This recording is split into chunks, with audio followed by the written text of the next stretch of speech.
What is internalized misogyny, and why do the women judge Eva so much more harshly in this play? Let's find out. Hi there, I'm Giles Goff. I'm an education writer and a recovering English teacher. And today we're going to be looking at the topic of gender.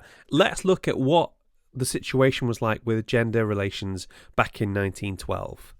So firstly, women were not allowed to vote. Now, the reason why that is important is that if you can't vote, politicians don't need to really pay attention to you. They don't have to care about your issues. It's always interesting to see how a government treats refugees, because that's usually a clue how a government would treat you if there was absolutely no consequences for them. Women weren't paid as much as men, and this meant that women were more appealing to factory workers in some ways because they were cheaper. Oftentimes, young boys who were working in factories would be kicked out when they hit 18. This also meant that because women are typically physically weaker than men, they could be controlled and intimidated a lot more easily by some of the overseers that were there, some of the foremen. And lots of women were expected to give up employment when they were married. And lots of women were expected to give up employment when they were married. And there was no minimum wage, which meant there was not always enough to survive on, and this made people absolutely desperate. In terms of free market economics, the idea would be that a factory owner can get more workers and get better workers if they charge a little bit more.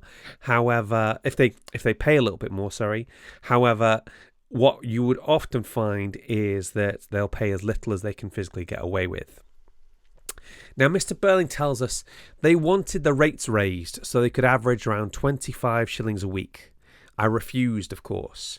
This is tricky for many of us because we have no idea what a shilling is. So I did a little bit of digging onto this. This is the equivalent of around £135 a week, or $165 a week in today's money. Now, if we factor in that most of these people would be working around 13-hour days, so that's like working 5 in the morning till 6 in the evening, and they were almost certainly working 6 days a week, this averages at about £1.73 an hour. Take that in for a moment. £1.73, and he's not willing to give them even that much. When we look at gender, it's obvious that men exploit Eva Smith in this play. That is not in debate here. Eva Smith arguably represents all working class women. If we look at the names here, Smith is probably one of the most common names in Britain, certainly one of the most common names in England, and Eva isn't that far away from Eve. If you know your Bible, that's relating to Adam and Eve. So what Priestley is trying to do here is trying to represent Eva as a symbol of all women, and in particular all working class women in England. You already know how men treat Eva Smith in this play and how men have treated women poorly throughout the entirety of history. But do women treat Eva Smith any better? In fact, do they treat her worse in any way? Let's look into this. So the big idea I wanted to talk about here is internalized misogyny. Misogyny is the hatred of women or the prejudice against women, and internalized means it is inside a person, okay? So internalized misogyny is when women and girls subconsciously believe and project sexist ideas about themselves and other women. So in other words, women themselves would hold women to a higher or a harsher standard than men. In essence, they treat Eva Smith worse because she is a woman. Now, here's the thing. All the women in this play are oppressed by virtue of the fact that they can't vote, by virtue of the fact that they can't get their own jobs. All the women in this play are oppressed. However, an oppressed minority can be persuaded to turn on each other by their oppressors. If all the women banded together, which is essentially what happened with the suffragette movement, okay, maybe I'm overstating with all, but if women banded together, they can bring about social change. But what you often see is by adding gradations, by having upper class women not willing to help out working class women, they get to maintain their own personal space in social hierarchy, and they get to do that at the expense of others. Let's look at Mrs. Birling for starters, because she is one that absolutely loves her place in the social hierarchy. So she turns Eva away at her lowest moment. What I mean by that is Eva is pregnant, Eva is asking for money, and Mrs. Birling believes she is not a good case. She says to look to the father to look after him, as if Eva wouldn't have thought of that in the first place.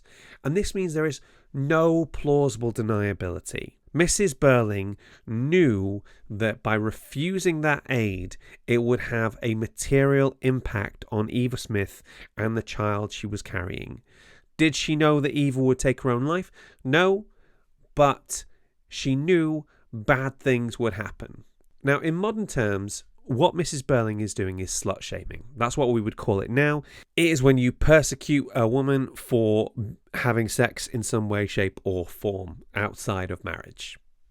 And this is what Mrs. Birling is doing. She is punishing her because she's had sex outside of marriage. The fact that Eva introduced herself as Mrs. Birling and talked about her husband being far away meant that Eva knew this was a possibility, and that's why she had to come up with the lie. And she had to come up with a lie because she knew that if she told the truth, Mrs. Birling would kick her out and be even worse to her. Now, this obviously leads to the destruction of Mrs. Birling's own grandchild. So it shows you how unexpected consequences come back on Mrs. Birling. But the thing is, Mrs. Birling is absolutely unrepentant. She says to the inspector, "I have done nothing wrong and you know it." And even after she finds out whose baby it was, and the fact that the baby was in fact her own grandchild, she never really shows any remorse. Not really. Now let's look at Sheila. So Sheila has Eva Smith fired essentially on a whim. Sheila feels bad. She lashes out at somebody because she can, and Eva is forced out onto the streets because of that. Now, this might not sound much better, but Mr. Birling had a reason for firing Eva Smith. She was stirring up his workforce against him. There was a material benefit to him getting her fired, or firing her, I should say. Sheila had none of that. Sheila literally just got her fired because she felt bad and because she could exploit her position. And Sheila wanted to punish Eva for looking prettier than her, in Sheila's opinion. That's the thing about it. Nobody else necessarily thought that Eva was better looking than Sheila in that moment. Sheila is the one who thinks the dress suits Eva better than her, and she's effectively punishing her for that. Now, what's interesting is she says, "I felt rotten about it at the time, and now I feel a lot worse." So she does feel some remorse even when she doesn't know about the consequences.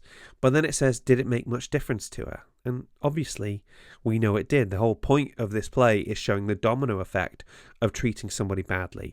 And if you do treat someone badly, you don't often know what the consequences are going to be. So there we go. What do you think of the representations of gender in this play?